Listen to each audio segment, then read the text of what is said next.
U.S. nat gas futures are experiencing a sharp increase as traders anticipate the weekly Energy Information Administration storage report.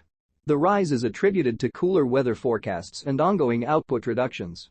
The storage report printed a draw of 326 billion cubic feet, slightly higher than market expectations, although much larger than the 5-year average of 148 billion cubic feet. However, market speculators ignored this exceptionally bullish report, despite it being the third largest winter withdrawal in history. The weather forecast predicts an active weather pattern across the U.S. with varying temperatures.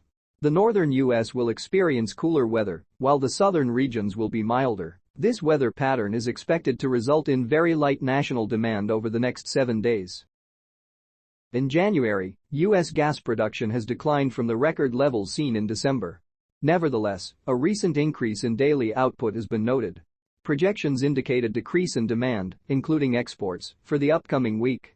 U.S. pipeline exports to Mexico have risen this month, and there are indications of a recovery in LNG feeds to export plants following recent declines. In the short term, the market exhibits cautious bullishness, influenced by natural gas futures, responding to weather forecasts and storage reports. Nevertheless, the abundance of supply and the potential for increased output could restrict gains.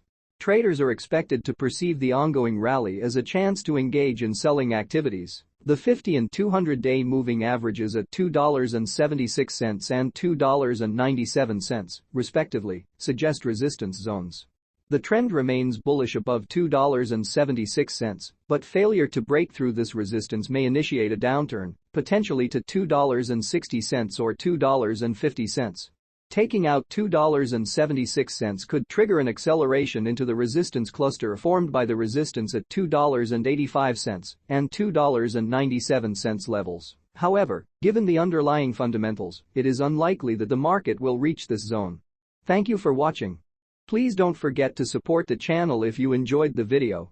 See you in the next one.